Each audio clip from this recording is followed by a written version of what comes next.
kepada jemaat Filipi. Filipi pasal 2. Filipi pasal 2.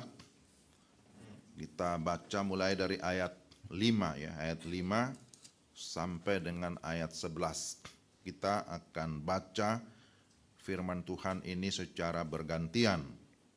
Saya mulai ayat 5, Bapak Ibu sekalian ayat 6, nanti ayat 11 kita baca bersama-sama. Hendaklah kamu dalam hidupmu bersama menaruh pikiran dan perasaan yang terdapat juga dalam Kristus Yesus.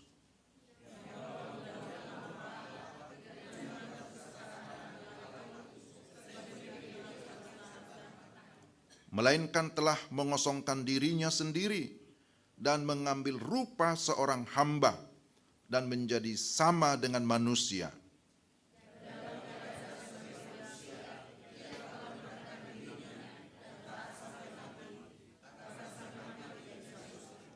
Itulah sebabnya Allah sangat meninggikan dia dan mengaruniakan kepadanya nama di atas segala nama.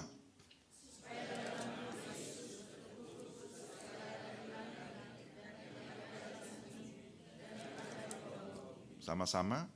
Dan segala lidah mengaku Yesus Kristus adalah Tuhan bagi kemuliaan Allah Bapa. Demikianlah pembacaan firman Tuhan. Berbahagialah kita yang mendengarkan firman dan memelihara dalam hidup kita sehari-hari.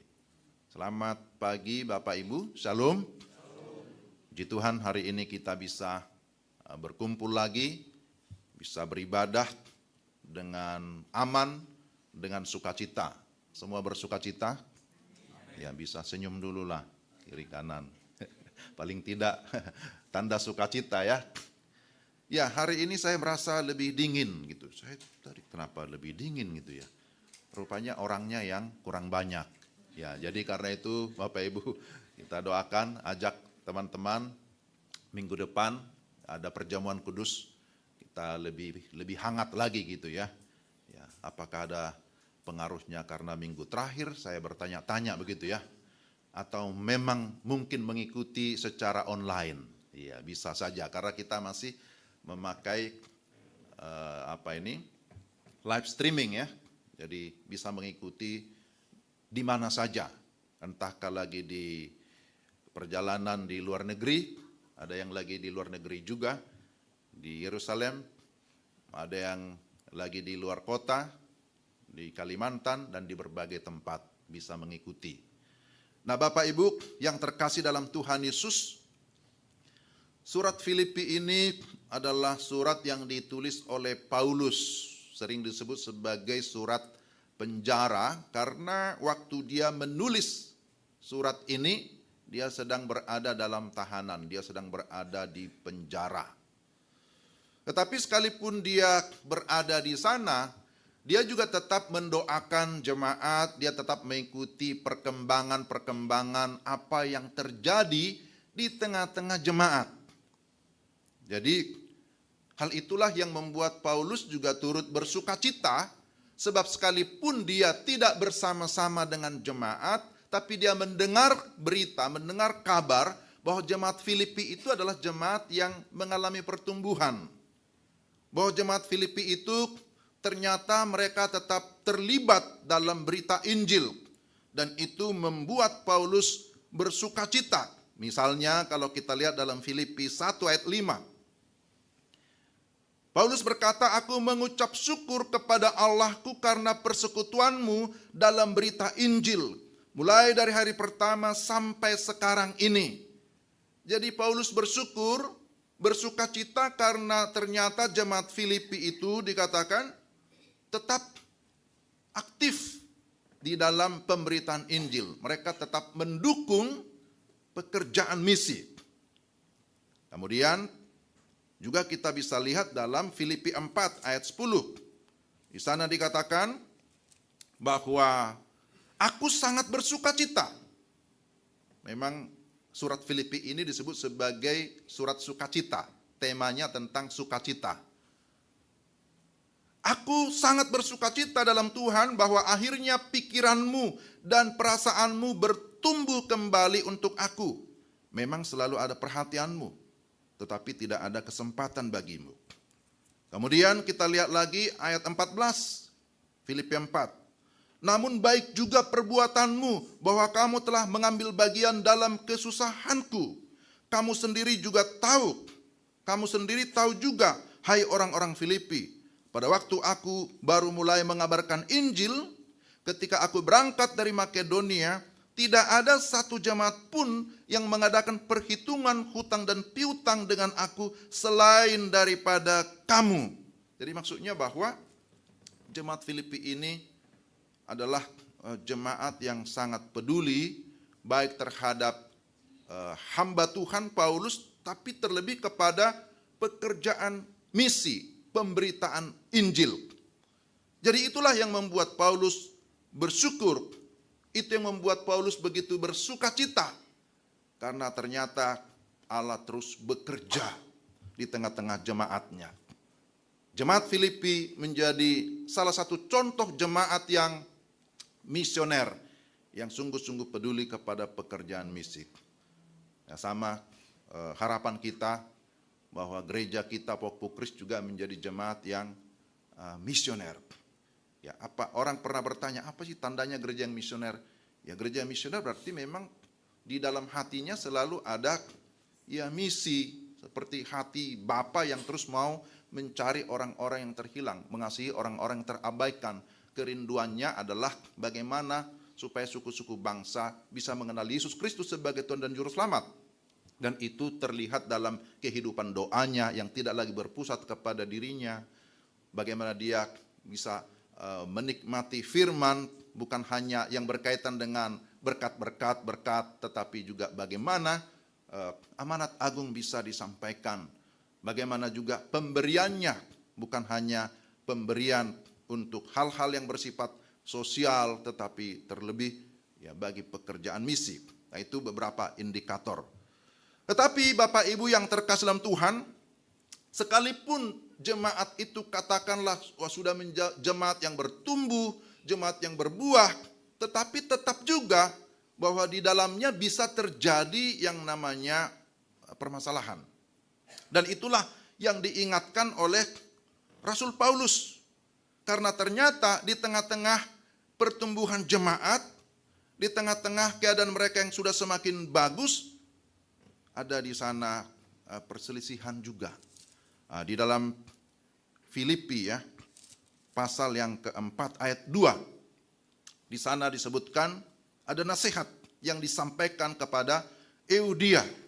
Euodia kunasihati dan Sintike kunasihati, supaya sehati sepikir dalam Tuhan. Jadi ini menjadi perhatian bagi Rasul Paulus, bahwa sekalipun gereja itu gereja yang baik, gereja yang bagus, gereja yang bertumbuh, tapi tetap harus berhati-hati terhadap adanya potensi perselisihan, potensi perpecahan, bukan karena gerejanya tidak baik, tetapi karena adanya perbedaan-perbedaan pendapat ataupun pola pikir di antara satu dengan yang lain. Nah, itu sebabnya tema kita tahun ini di kuartal pertama ini mau mengingatkan kita tentang bagaimana kita bertumbuh ke dalam, supaya kita memiliki pola pikir, mindset yang semakin serupa dengan Kristus. Nah, itulah sebabnya Bapak Ibu yang dikasihi Tuhan, tema kita hari ini berkaitan dengan perendahan diri atau dihubungkan dengan inkarnasi Yesus Kristus.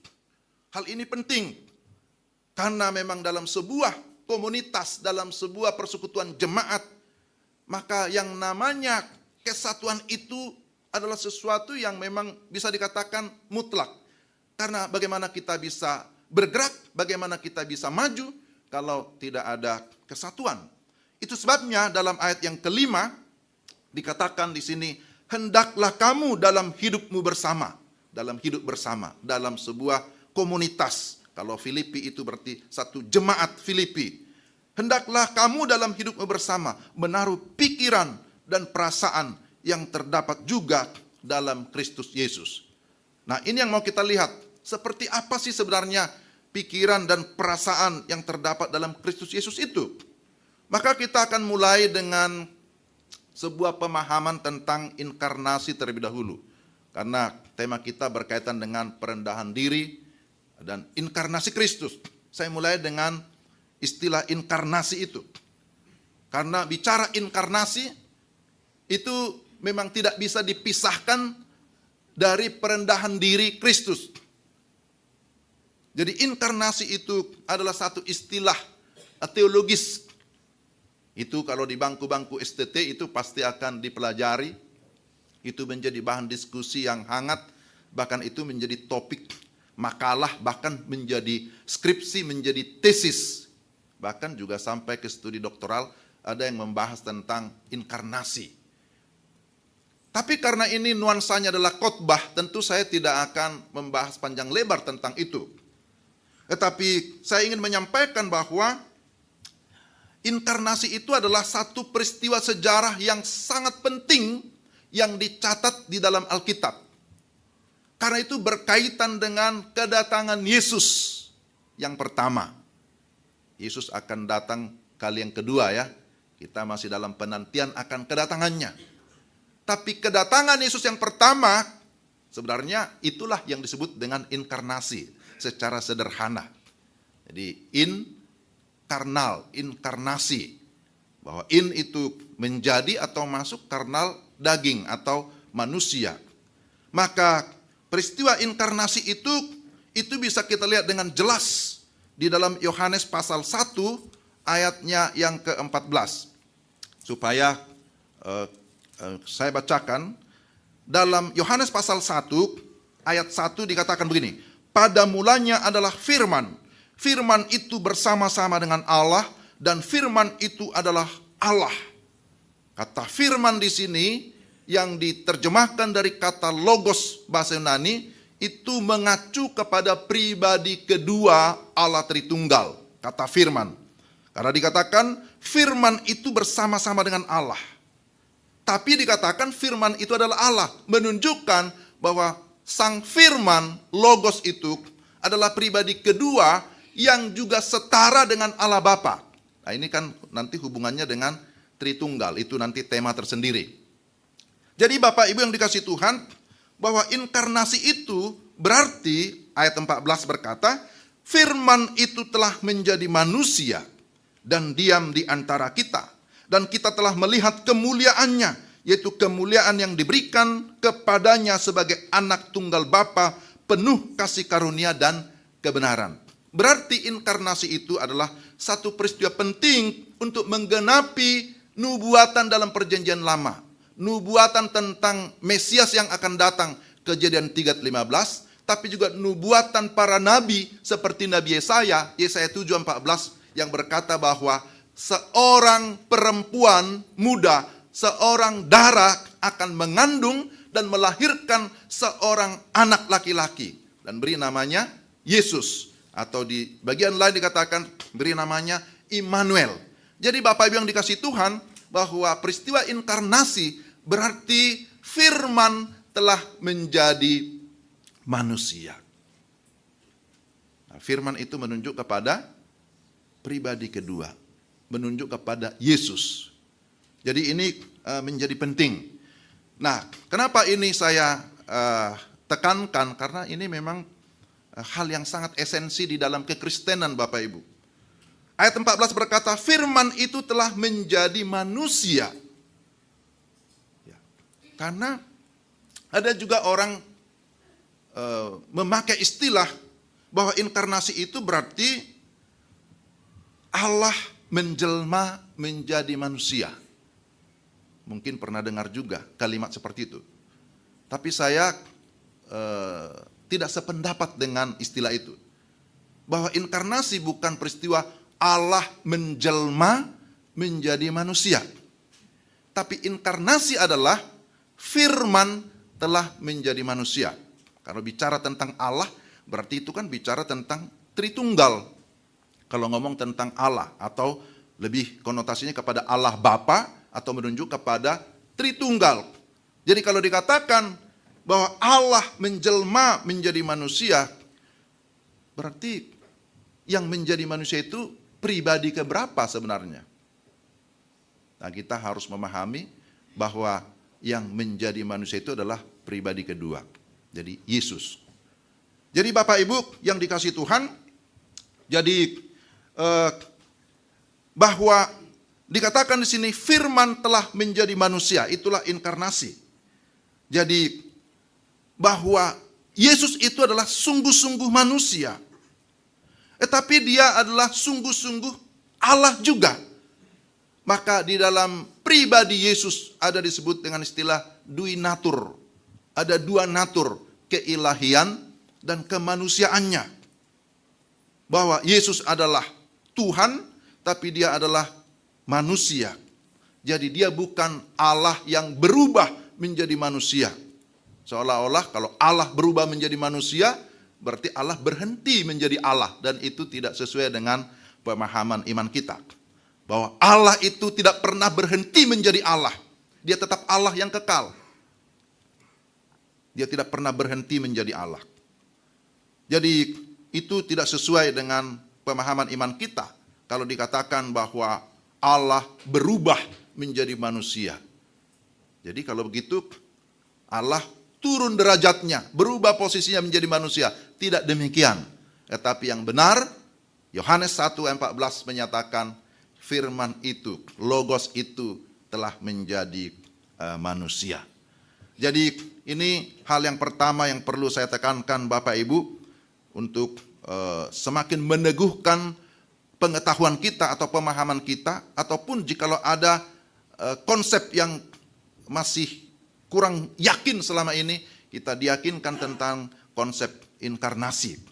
Jadi sekali lagi bahwa inkarnasi bicara tentang firman telah menjadi manusia dan diam di antara kita. Itulah yang disebut sebagai anak tunggal Bapa. Itulah Yesus, yang di dalam pribadi Yesus ada dua natur, ilahi dan manusia. Dia adalah Allah yang sejati, sekaligus dia adalah manusia sejati.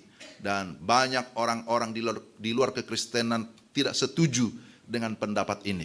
Tetapi kalau kita sekarang mengaku bahwa Yesus adalah Tuhan, dia adalah manusia, maka itu adalah kasih karunia semata-mata. Karena memang banyak orang menyangkal, mana mungkin Yesus itu Tuhan. Mana mungkin Yesus itu Tuhan, tetapi juga sekaligus dia adalah manusia. Bapak Ibu yang dikasih Tuhan, inkarnasi Yesus Kristus artinya keberadaannya sebagai manusia yang diam di antara kita menjadi sangat penting untuk apa? Untuk menggenapi janjinya, yaitu janji penyelamatan. Jikalau dia tidak datang ke dalam dunia, maka kita tidak akan memperoleh keselamatan. Karena tidak ada seorang pun di dunia ini yang memenuhi kriteria, memenuhi syarat menjadi seorang penyelamat. Karena semua manusia sudah berdosa. Karena semua manusia sudah kehilangan kemuliaan Allah.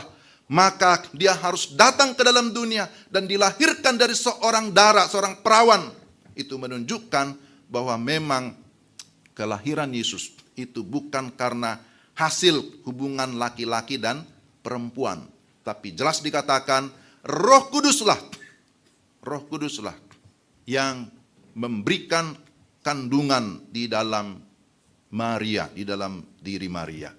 Jadi Bapak Ibu yang dikasih Tuhan, mari kita kembali melihat firman Tuhan ini. Filipi dikatakan bahwa hendaklah kamu dalam hidupmu bersama menaruh pikiran dan perasaan yang terdapat juga dalam Kristus Yesus. Bahwa Kristus Yesus itu adalah Tuhan yang datang ke dalam dunia. Dan dia dikatakan menjadi manusia. Ayat yang ke-6. Walaupun dalam rupa Allah, tidak menganggap kesetaraan dengan Allah itu sebagai milik yang harus dipertahankan. Inilah bukti perendahan diri Yesus Kristus. Bahwa dikatakan di sini, dia yang adalah Allah, tetapi tidak menganggap kesetaraan dengan Allah sebagai milik yang harus dipertahankan. Melainkan dia telah mengosongkan dirinya. Kata mengosongkan diri dipakai istilah ekenosen. Dari kata itu muncullah istilah kenosis. Jadi dalam teologi Kristen ada dua istilah itu yang saling berkaitan. Ada inkarnasi, ada istilah kenosis. Kenosis itu berarti bahwa dia datang ke dalam dunia, tapi dia mau mengosongkan dirinya. Mengosongkan diri dalam pengertian dia tidak mempertahankan keilahiannya sebagai milik yang harus dipertahankan. Dia tidak mempertahankan hak prerogatifnya sebagai Allah, tetapi dia mampu mengosongkan dirinya.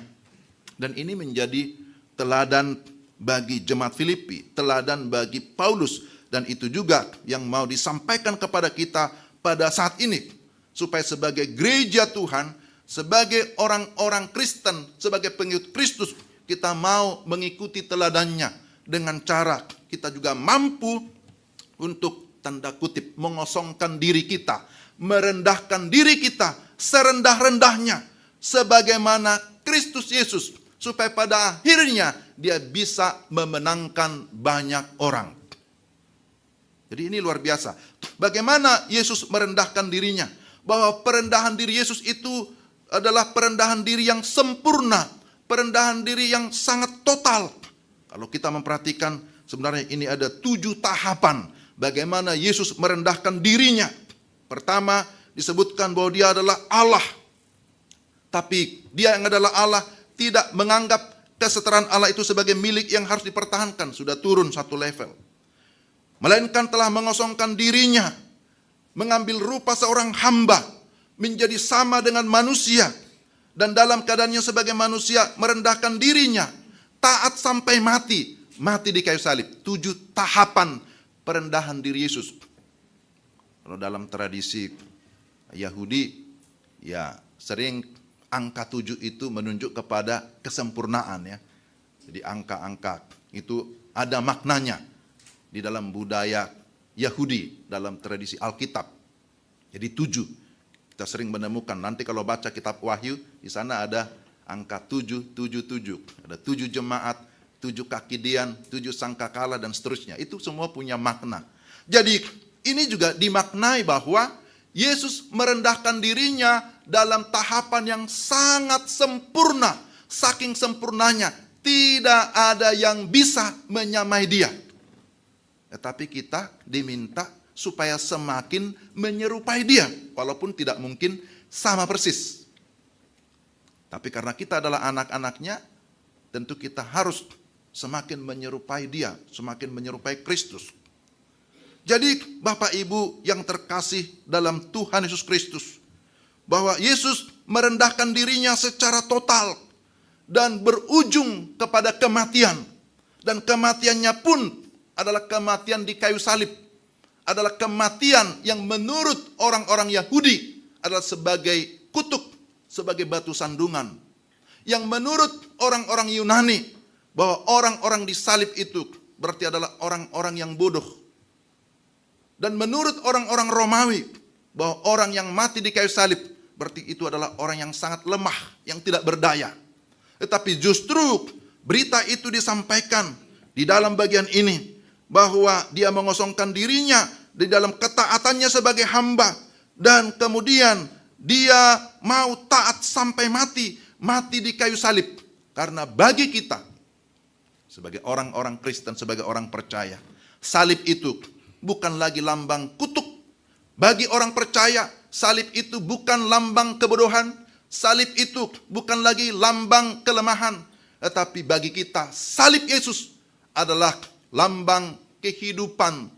Bahwa salib Yesus adalah lambang kemenangan. Bahwa salib Yesus adalah kekuatan Allah yang menyelamatkan setiap orang yang percaya. Pertama-tama dikatakan orang Yahudi, tetapi juga orang Yunani. Artinya semua orang yang percaya kepada Yesus yang disalibkan itu sesungguhnya akan memperoleh kekuatan, akan memperoleh kepastian keselamatan. Amin. Nah, ini adalah hal yang sangat penting yang ditekankan oleh Rasul Paulus di dalam bagian ini.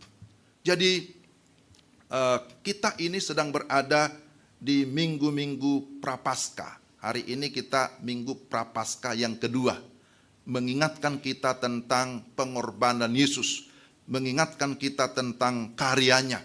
Sekarang kita sudah tahu bagaimana Yesus yang datang ke dalam dunia yang berdosa untuk menjalankan misi Allah, menggenapi janjinya dengan cara dia berinkarnasi, dengan cara dia mengosongkan dirinya, dan di dalam ketaatannya yang penuh, dia mau mati, dia mau berkorban.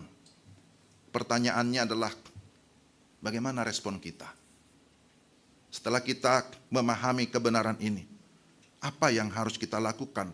Maka yang pertama-tama kita pastikan, sekali lagi, saya sering mengulang-ulang ini, kita pastikan bahwa kita sudah memiliki iman kepada Yesus Kristus.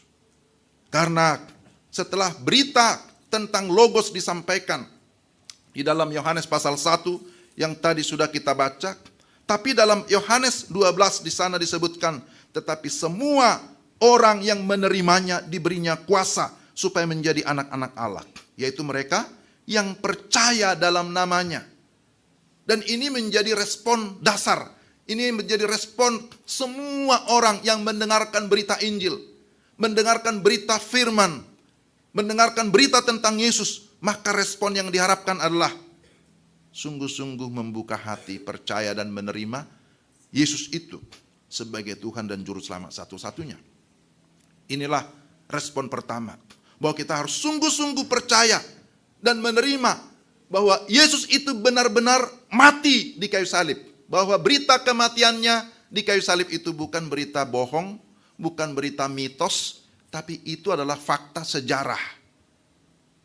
Kenapa disebut fakta sejarah? Tadi kita ada pengakuan iman rasuli kan? Dalam pengakuan iman rasuli diakui bahwa peristiwa kematian Yesus juga dicatat di dalam sejarah. Di sana ada Pontius Pilatus. Itu tidak asal-asal dibuat, tapi dengan mencantumkan ada pemerintah yang berkuasa pada saat itu, berarti itu dicatat dalam sejarah. Diakui oleh dunia bahwa Yesus itu benar-benar mati di atas kayu salib. Disaksikan oleh pemerintah pada masa itu. Yang kedua Bapak Ibu, respon kita selain kita sungguh-sungguh menaruh percaya kita, sungguh-sungguh membuka hati, percaya dan terima Yesus sebagai Tuhan dan Juru Selamat. Maka yang kedua, mari kita meningkatkan persekutuan pribadi kita dengan Tuhan. Sebagaimana Paulus, ini masih tetap dalam Filipi ya. Filipi pasal 3 ayat yang ke-10, dia berkata, yang ku kehendaki ialah mengenal dia dan kuasa kebangkitannya dan persekutuan dalam penderitaannya, di mana aku menjadi serupa dengan dia dalam kematiannya. Disinggung lagi di sini, bahwa yang dikehendaki oleh Paulus atau yang merupakan keinginan tertinggi, kerinduannya yang tertinggi adalah supaya dia semakin mengenal Yesus. Kata mengenal berarti dari kata ginosko. Ginosko berarti memiliki kedekatan, bahwa pengenalan akan Kristus itu adalah pengenalan yang intim, yang ditimbulkan dari adanya persekutuan pribadi. Jadi kalau pengenalan oleh karena kita belajar, itu bisa saja.